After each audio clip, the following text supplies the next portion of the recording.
apakah orang Kristen itu bisa kerasuk setan? Bisa enggak? Bisa. Kita baca di Efesus 6 ayat 12. Ayo baca sama-sama. 3, 2, 1. Karena perjuangan kita bukanlah melawan darah dan daging, tetapi melawan apa? Pemerintah-pemerintah, melawan penguasa-penguasa, melawan penghulu-penghulu dunia yang gelap ini, melawan roh-roh jahat di udara. Jadi pemerintah di alam roh yang gak kelihatan itu ada pemerintah-pemerintah. Ya, dia yang punya otoritas tertinggi Lucifer. Terus penguasa-penguasa, penghulu-penghulu roh-roh di udara. Ya. Nah, makanya Yesus minta sama kita, dikatakan dalam Efesus 5 ayat 18, Tuhan bilang apa? Dan janganlah kamu mabuk oleh apa? Anggur, karena anggur menimbulkan hawa nafsu, tetapi hendaklah kamu penuh dengan roh. Ketika seluruh hidupmu dipenuhi Roh Kudus Tuhan, itu tidak bisa masuk dalam hidup. Amin. Karena adik ipar saya itu bisa kerasuk setan, dia sudah dibaptis karena imannya mati. Suaminya bukan orang Kristen. Jadi suasana atmosfer dalam keluarga rumah tangga daripada adik saya ini, ya, atmosfernya bukan atmosfer ilahi, Yesus Kristus Tuhan yang bekerja dalam rumah tangganya. Enggak, karena suaminya itu sudah setengah dukun masalah. Ya, dia percaya hal-hal yang begitu. Ya. Dia jatuh sakit lagi, jadi lemah. Ya. Ternyata penyakit itu kan bukan dari tubuh kita saja. Penyakit itu juga dari roh-roh di udara. Coba kita lihat di Lukas 13 ayat 11 dan 12. Di situ ada seorang perempuan yang telah 18 tahun dirasuk roh, sehingga ia sakit sampai bungkuk punggungnya dan tidak dapat berdiri lagi dengan tegak. Ya, jadi ini roh yang merasuk sampai tidak bisa tegak. Persis ipar saya. Ya, dia datang itu begini jalannya dan lambat sekali.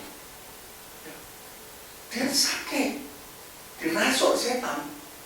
Ya, dibuat bungkuk seperti itu. Ini persis kejadian di Lukas 13 ayat 11 ini. Terus 12. Ketika Yesus melihat perempuan itu, ia memanggil dia dan berkata kepadanya, "Hai ibu, penyakitmu telah sembuh." Disembuhkan Yesus. Ya. Yang penyakit dari kuasa gelap lagi ada di Markus 9 mulai ayat 23. Coba. Buta tuli. Jawab Yesus, "Katamu, jika engkau dapat, tidak ada yang mustahil bagi orang yang percaya." 24.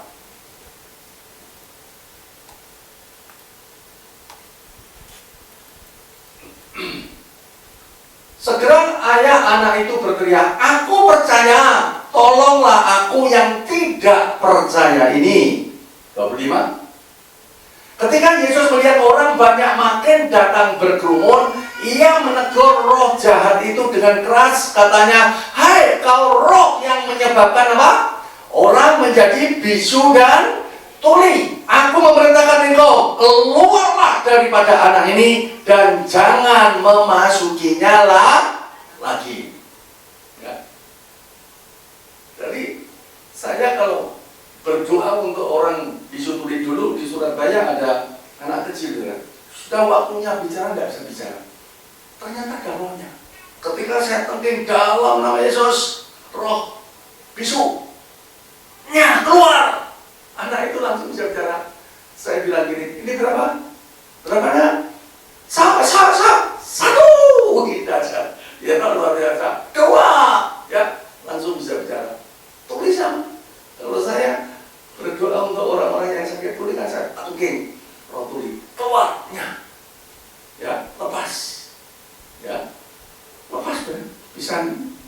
Bisa dengar. Makanya saudara boleh buka di YouTube saya kan. kita ada di Santoso mujizat, ya, di 3 episode itu ada tuli mendengar, ya. Terus ada lagi roh ayan, epilepsi, itu kan roh. Coba Matius 17 mulai ayat 15. Katanya, Tuhan, kasihanlah anakku, ia sakit ayan dan sangat menderita. Ia sering jatuh ke dalam api dan juga sering ke dalam air. Terus, aku sudah membawanya kepada murid-muridmu, tetapi mereka tidak dapat menyembuhkannya. Terus, maka kata Yesus, hai kamu angkatan yang tidak percaya dan yang sesat, berapa lama lagi aku harus tinggal di antara kamu? Berapa lama lagi aku harus sabar terhadap kamu? Bawa anak itu kemari. Terus 18. Dengan keras Yesus menegur dia, lalu keluarlah setan itu daripadanya, dan anak itu pun sembuh seketika itu juga. Amin. Jadi tidak semua penyakit itu dari tubuh kita. Ada yang dari kuasa kegelang. Makanya Tuhan mau anak-anak Tuhan itu penuh dengan roh. Kalau kau penuh dengan roh, iblis itu tidak bisa mempengaruhi pikiranmu, tidak bisa mempengaruhi hatimu, tidak bisa mempengaruhi hidupmu. Dia tidak bisa ada di dalam jiwamu. Ya. Karena perlawanan kita itu melawan roh di udara. Banyak orang lupa. Ya, banyak anak-anak Tuhan yang kurang mau berdoa. Ya, dipenuhi Roh Kudus. Ya, saatnya kita harus rindu, Tuhan penuhi aku selalu dengan roh, dan penuhi aku selalu dengan roh, supaya kuasa si jahat apapun tidak bisa mempengaruhi hidupku. Coba saya bukakan ayatnya di 1 Yohanes 5 mulai ayat 18, saudara. Karena dikatakan begini nanti, di seluruh dunia itu sudah ada kuasa si jahat. Sampai ke ruangan gereja pun bisa dikuasai si jahat.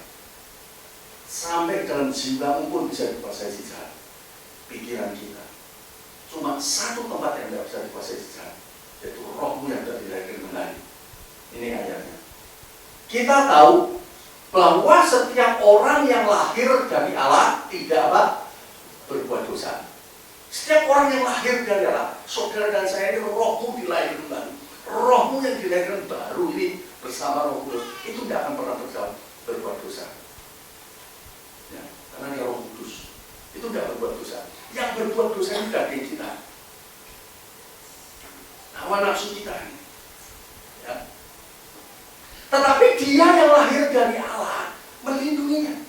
Rohmu yang dilahirkan baru oleh Roh Kudus itu maunya melindungi seluruh keadaan hidup. Dan si jahat tidak dapat menjamahnya.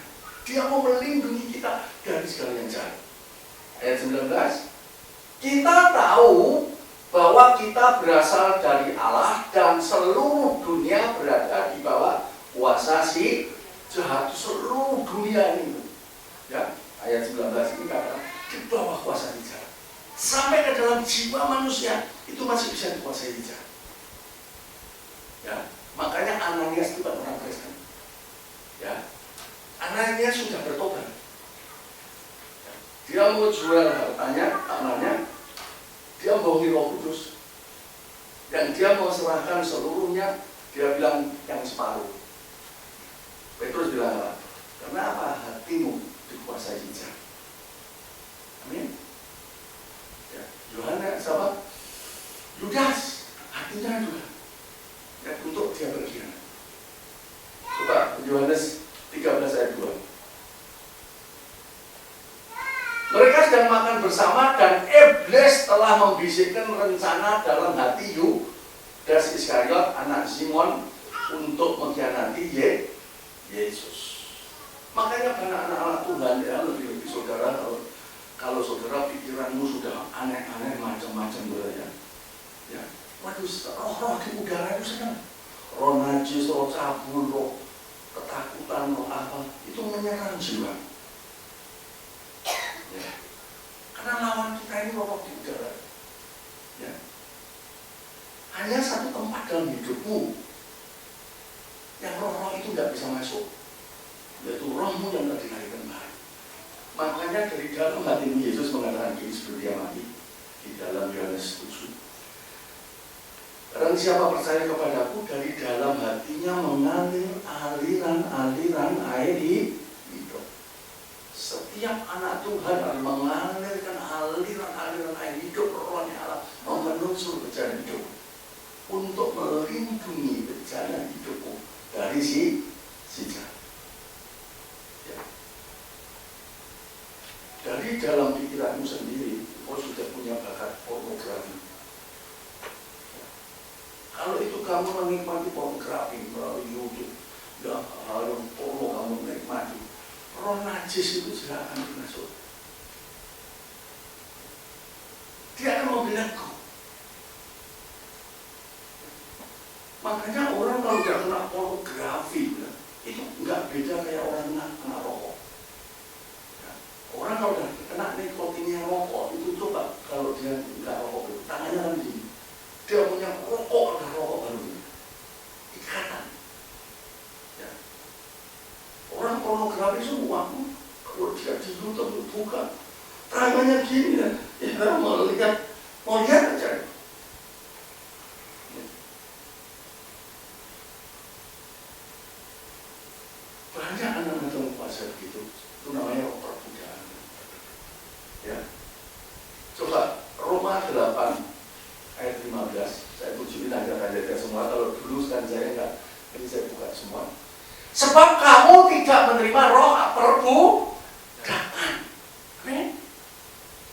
yang membuat kamu menjadi takut lagi, tetapi kamu telah menerima roh yang menjadikan kamu anak Allah. Oleh roh itu kita berseru, ya Aba, ya Bapa. Banyak orang yang kelibet roh perbudakan, diperbudak dengan hawa nafsu, diperbudak dusta. Ya. Kita sudah ada bakat dusta. Ya. Saudara sering dusta, kesempatan bukan. Akhirnya dusta masuk, itu akan menjadi berdusta yang gila. Ada nggak roh dusta? Ada nggak? Ada. Coba 1 Raja-Raja 22 ayat 22.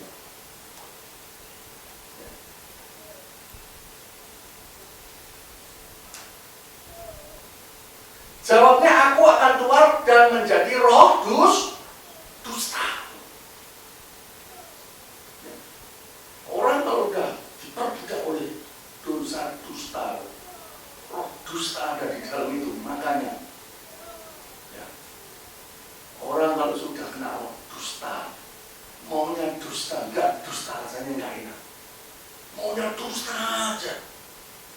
Ya, apa barang dikit yang enggak perlu dia dusta. Itu keterikatan.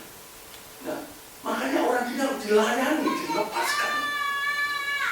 Ya, dilepaskan. Ya. Kasihan. Roh ketakutan.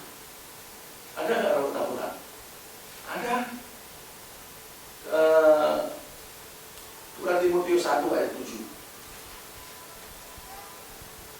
Sebab Allah memberikan kepada kita bukan roh ketakutan. Ya. Kan banyak anak Tuhan yang takut. Ya.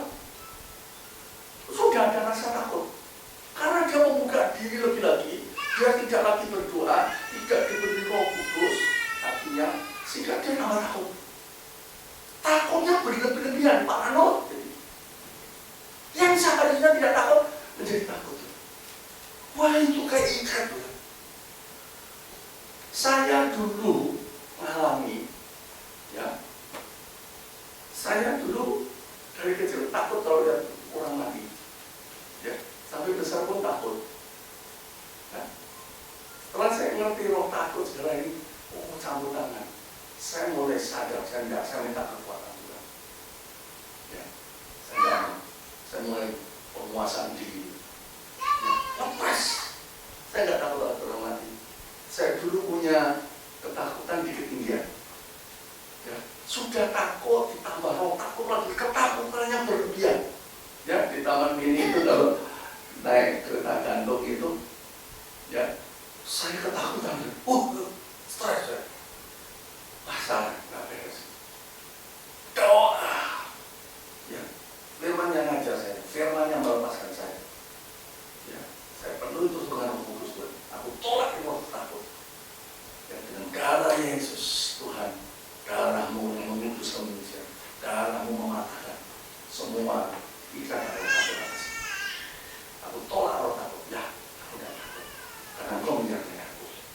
Dan saya percaya Tuhan, orang yang Engkau beri hikmat untuk membuat kereta gantung ini, pasti kereta gantung ini juga bisa dipercaya.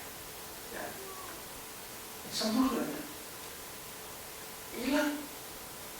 Dan lagi. Ya. Terus dulu dicoba di Hongkong kan, naik yang tinggi nyebrang laut itu kan, di tengah itu kan berdiam gitu kan, gandul gitu kan. Terus tidak takut saya. Ya. Terus saya coba lagi di Gunung Guangsan kan cukup tinggi juga kan, ya, nggak takut saya. Saya bikin takut-takut malah nggak takut. Amin. Dan lagi gini saya, ada satu teori secara manusiawi. Kalau saudara takut, kalau saudara tidak berani menatap takut, saudara akan takut. Ya, ada satu percobaan bagus, anjing. Jadi anjing itu dimasukin kerangkeng malam-malam, terus disinar, sinarnya dinyalain, ya, begitu disinar, kerangkeng itu dikasih stromnya jalan, sehingga anjing itu kesetrum, kain, gitu kan, dimatiin, stromnya hilang, anjingnya diam lagi, dinyalain lagi, di strom lagi, anjingnya kain lagi. Jadi dibikin jiwanya itu takut, ya. Dikeluarin di jalan, dari jalan dia malam, dia lihat lampu, dia kain, terus kain. Bagaimana menyembuhkan? Ya. Dimasukin kerangkeng lagi. Ya. Sekarang dinyalain, dia kan kain, dia belum bisa menguasai diri. Ternyata tidak ada stromnya, ya.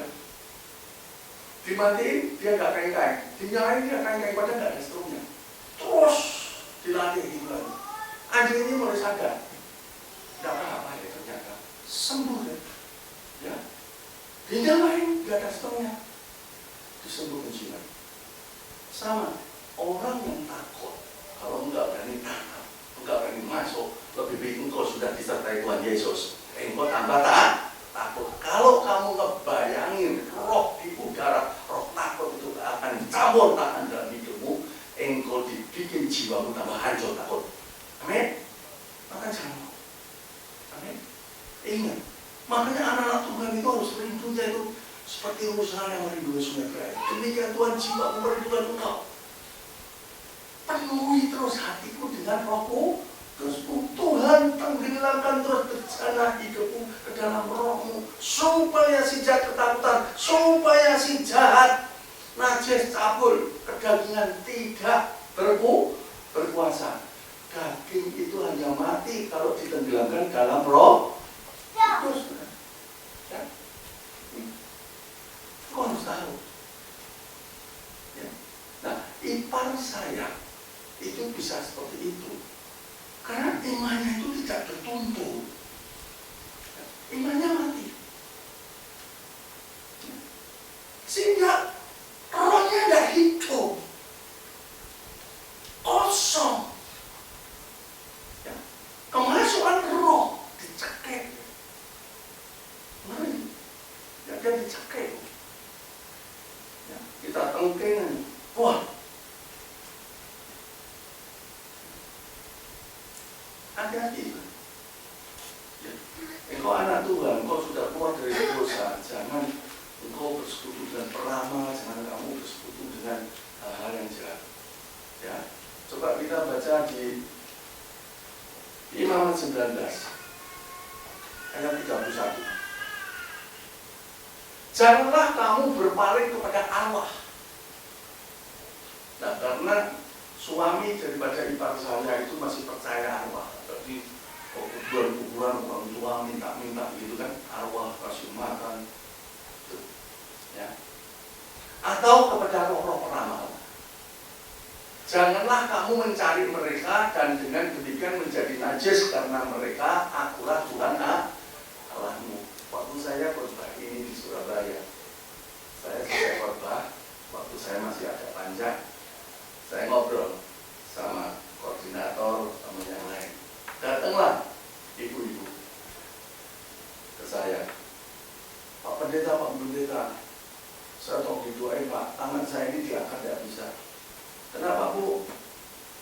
dari Malaysia, Pak.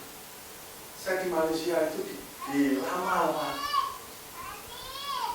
Ibu umur 60 tahun akan ada kecelakaan. Setelah saya di Ramal itu, waktu saya tanya gini, waktu kamu di Ramal, ibu bilang apa? Iya aja. Udah mau dapat kecelakaan di Ramal, dan iya, bisa ditolak. No. Ya. Ibu akan ada kecelakaan. Oh, habis itu saya jatuh, Pak. Sekarang tangan saya diangkat, tidak bisa. Kita tolak orang ramalan. Karena roh tanggung segala itu kan ada. Ya.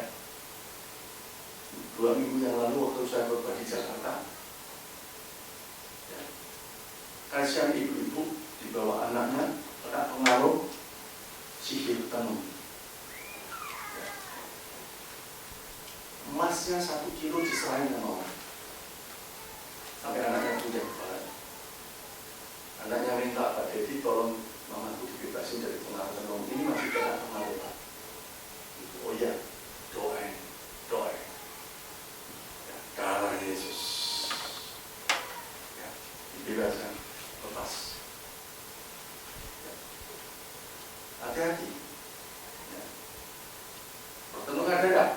Ada. Coba Kisah 16 ayat 16.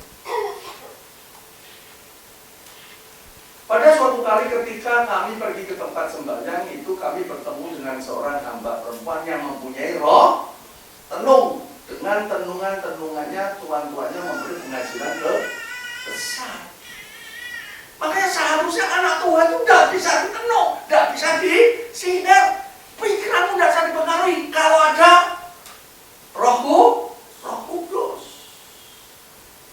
Saudara, jangan pernah Yesus mati, darahnya itu disediakan untuk saudara dan saya dipakai, bukan cuma gimana aja.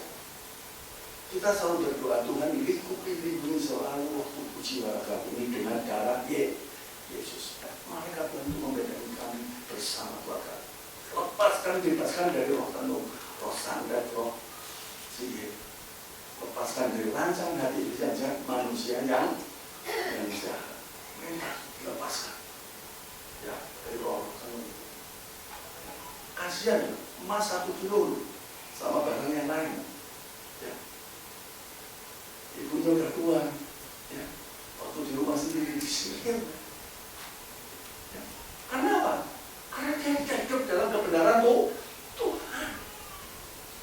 Apalagi sudah hidup dalam dagingmu, ya. Ambisi besar, tukang marah, ya. Kau tidak pernah memperhatikan rohmu kosong, jiwamu kosong. Gampang dipercaya.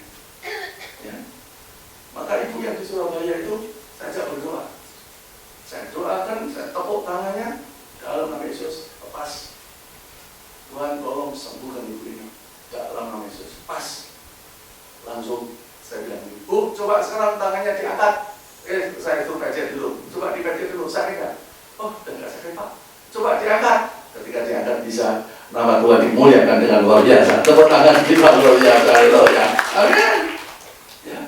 Karena dia diramal. Ya. Jangan kepada arwah. Ya. Roh di udara ini juga bisa menghalangi berkat untuk kita. Percaya nggak? Yang seharusnya kau berdoa itu dikabulkan Tuhan untuk masalahku, tapi kenyataannya kau nggak dikabulkan. Yang seharusnya aku itu menerima berkat Tuhan, kenyataannya aku nggak dapat berkat Tuhan.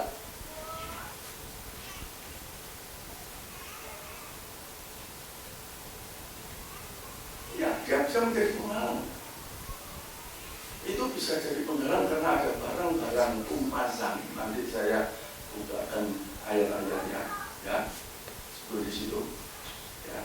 Ini saya kasih contoh Daniel dulu. Daniel itu berdoa sama Tuhan, minta pengertian kepada Tuhan tentang hari kebangsasan. Mestinya Tuhan itu sudah jawab hari itu juga. Tapi kenyataannya sampai 21 hari Daniel baru mendapat jawaban. Kenapa? Ketika Tuhan jawab melalui malaikat Gabriel, diperintah Tuhan untuk memberitahu message kepada Daniel, di dalam alam roh itu dicegat sama Raja Persia. Itu penguasa-penguasa itu. Kalau kita melawan ngusir bangsa roh-roh itu gampang. Enggak gampang kalau peperangan rohani sudah pemburu lebih tinggi lagi. Apalagi penguasa. Makanya Yesus bilang sama muridnya, kalau kamu mengusir jenis ini harus dengan doa puasa. Tidak bisa. Apalagi mau hidup tidak ada dalam kebenaran. Aduh. Ya. Kita ini anak-anak Tuhan harus sangat berdoa peperangan rohani. Nah, ketika Gabriel kemari, ya, malaikat ke-8 kemari, dicegah, nggak bisa, Gabriel sampai 21 hari, baru Mikael bantu. Nah, ketika Mikael memerangi kuasa kegelapan itu, Gabriel lari kepada Daniel, memberitahu tentang apa yang diminta oleh Daniel. Coba kita baca Daniel 10 mulai ayat 12. Daniel 10 mulai ayat 12. Lalu katanya kepadaku, janganlah takut Daniel, sebab telah didengarkan perkataanmu sejak hari pertama engkau berniat untuk mendapat pengertian dan untuk merendahkan dirimu di hadapan Allahmu, dan aku datang oleh karena perkataanmu itu. Terus, ya, sejak hari pertama kan. Pemimpin kerajaan orang Persia ini penghulu darah, ya, tingkat tinggi, ya, berdiam 21 hari lamanya menentang aku. Tetapi kemudian Mikael, salah seorang dari pemimpin-pemimpin terkemuka, datang menolong aku dan aku meninggalkan dia di sana berhadapan dengan raja-raja orang Persia. Jadi ketika Mikael datang menghadapi Raja Persia itu, baru Gabriel bisa lari. Terus 14. Lalu aku datang untuk membuat engkau mengerti apa yang akan terjadi pada bangsamu pada hari-hari yang terakhir, sebab penglihatan ini juga mengenai hari-hari itu. Ya. Penguasa-penguasa gelap. Ya. Makanya kadang-kadang itu ada orang begini, Pak, saya itu punya usaha, Pak, kok tahu-tahu bisa sepi gini, Pak. Toko saya ini biasanya ramai, Pak. Sepi. Saya doakan apartemen seseorang, ya. Pak, aneh, apartemen ini biasanya nggak pernah kayak begini, Pak. Ini udah 3 bulan nggak ada orang yang mau sewa. Biasanya keluar masuk. Turun Pak Dedi, ya. Saya ditungguin, saya berbuat di Senayan, saya ditungguin, ya. Jadi aja dari apartemennya. Ketika saya doain, ya, tangkingin korup penghalang daripada lampunya kontrakan apartemen itu, ya, peperangan rohani di alam roh dibebaskan. Nggak lama, cuma 2 hari, Bapak itu telepon saya, Pak Dedi, terima kasih, apartemen saya sudah laku, dikontrak lagi. Nama Tuhan dimuliakan dengan luar biasa, tepuk tangan kita luar biasa. Makanya saudara jangan takut gitu loh. Jadi anak Tuhan itu saudara harus selalu menjadi laskar Kristus. Saudara harus terus, amin, berdoa, tanggung alam roh kehidupan dari kuasa-kuasa gelap. Kadang-kadang dia jadi penghalang yang begitu, saudara. Ya. Nah, saya tadi kan cerita ibu saya, mertuanya itu suku, ya, dukun lah, istilahnya itu, orang Indonesia. Ya. Hati-hati. Itu kena kutuk. Ya. Coba kita baca dulu Keluaran 20 ayat 4 dan 5. Jangan membuat bagimu patung yang menyerupai apapun yang ada di langit di atas, atau yang ada di bumi di bawah, atau yang ada di dalam air di bawah bumi. Terus, Jangan sujud menyembah kepadanya atau beribadah kepadanya, sebab aku, Tuhan Allahmu, adalah Allah yang cemburu, yang membalaskan kesalahan bapak kepada anak-anaknya dan kepada keturunan yang ketiga dan keempat dari orang-orang yang membenci aku. Hati-hati. Mertuanya ibarat saya, ya, anaknya aja kena. Ya, betul itu. Cucunya kena. Itu tadi yang bersaksi. Ya. Kerasuk rohnya engkongnya. Engkongnya itu ada ilmu macan sebenarnya. Singa. Ya, ketika di Semarang dilayani sama istri saya, itu kan dia merangkak gitu, kasur ya, itu di hotel ya, karena istri saya di hotel, dia pas ada di hotel, dilayani di situ, ya kasur hotel kan tak boleh gitu kan, ya diangkat dan sampai merangkak,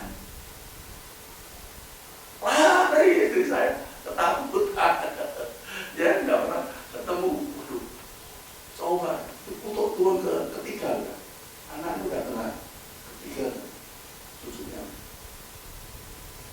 Makanya kalau orang tua kita itu ada salah, penyembah berhala, anaknya tidak bertobat, dosa turun kepada anaknya, kutuk itu turun kepada anaknya. Tapi kalau engkau bertobat, darah Yesus memaafkan.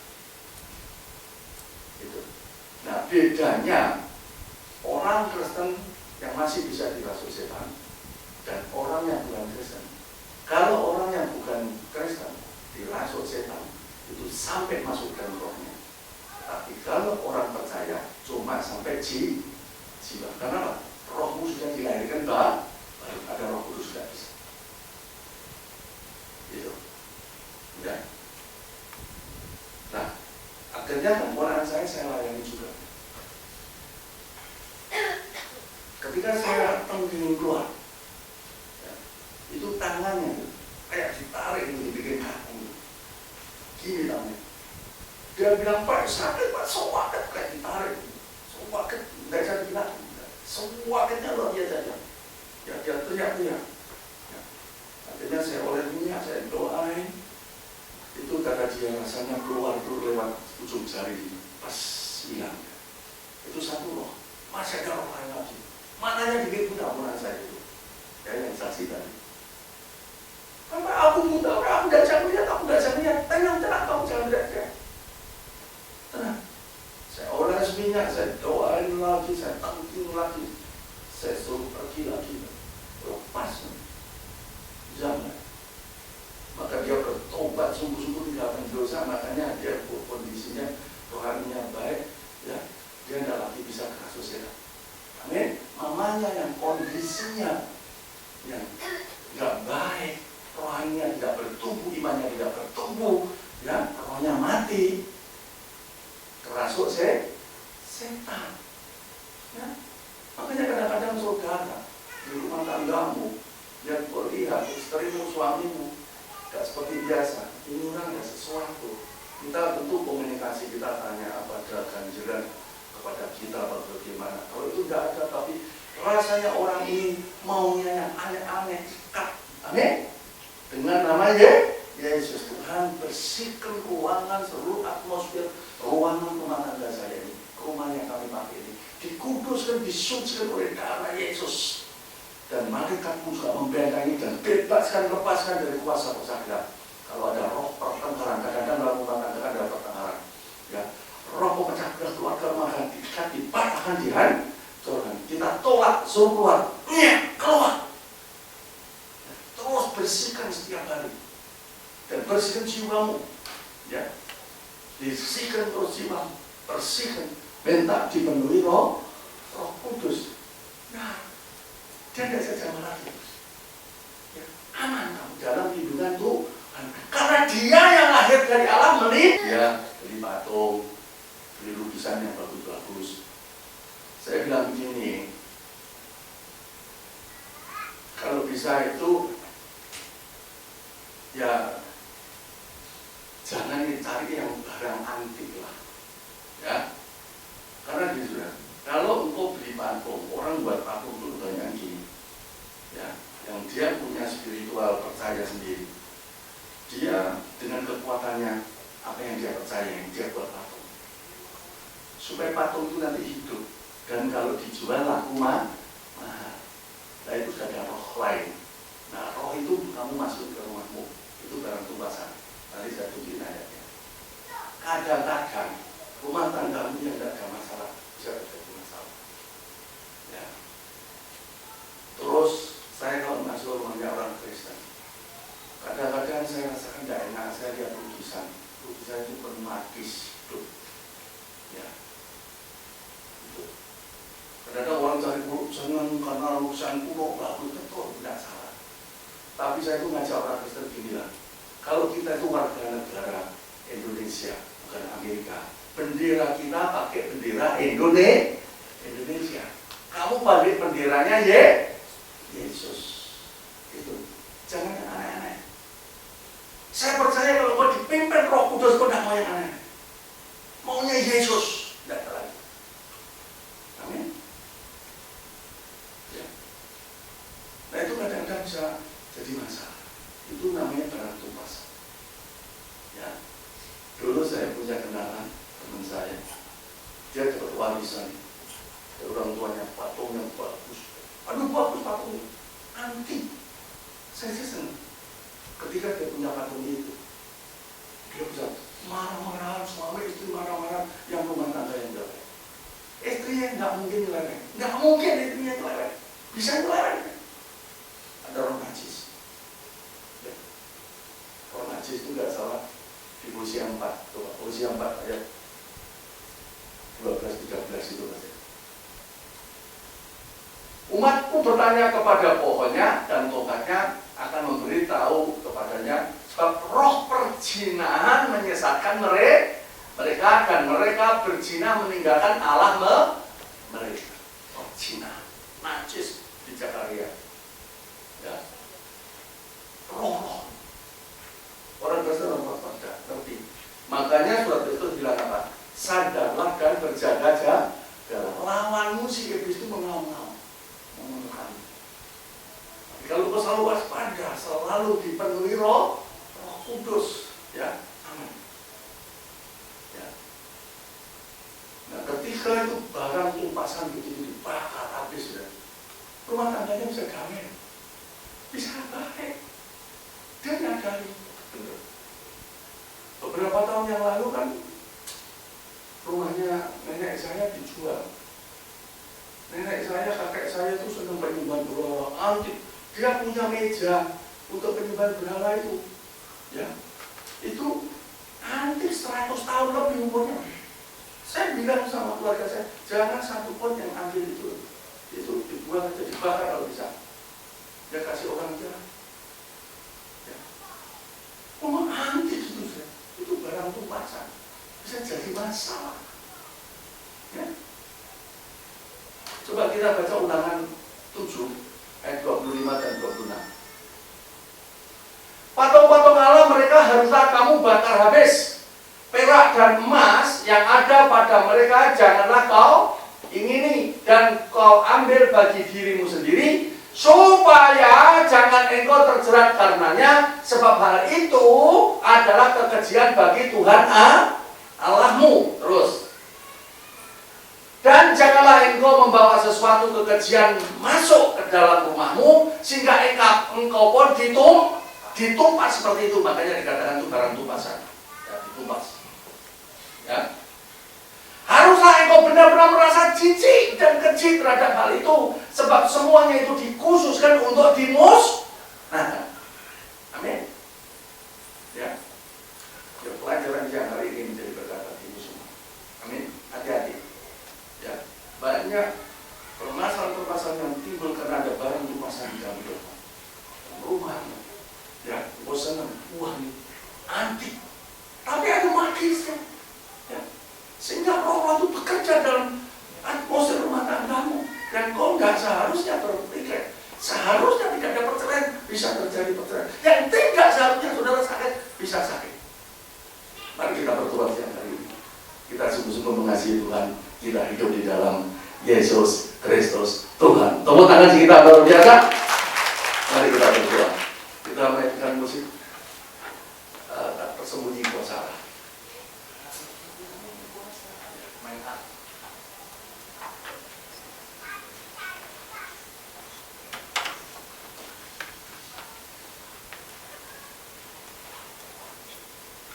Jamah Tuhan Yesus setiap pribadi.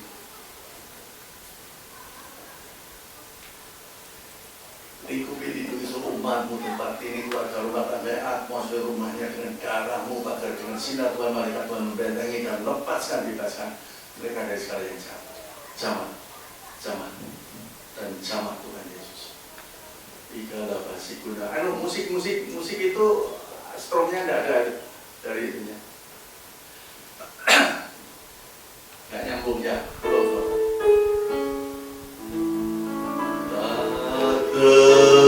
Tersembunyi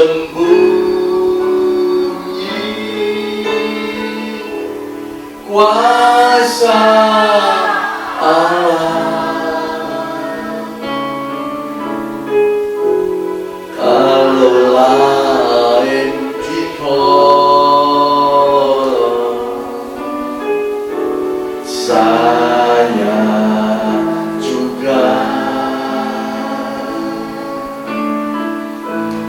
tangannya terbuka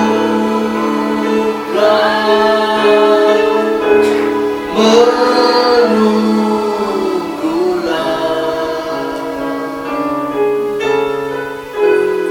tak tersembunyi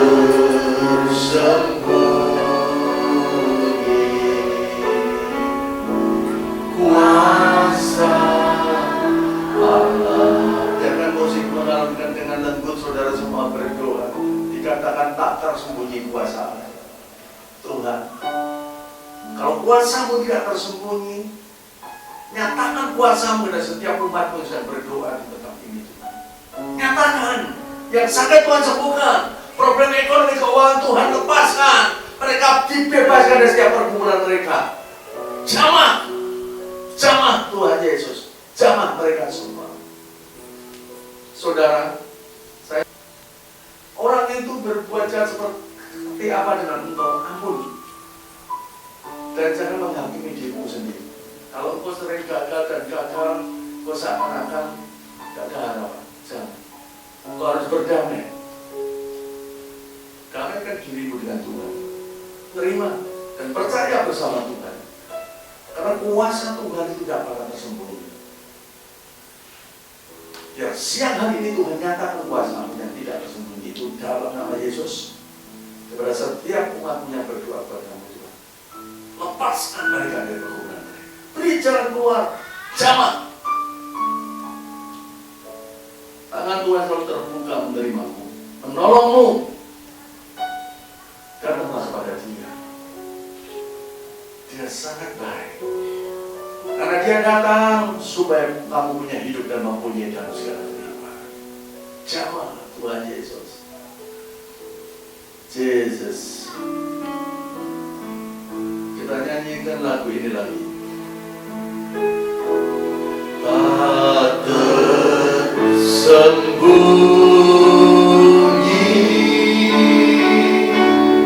kuasa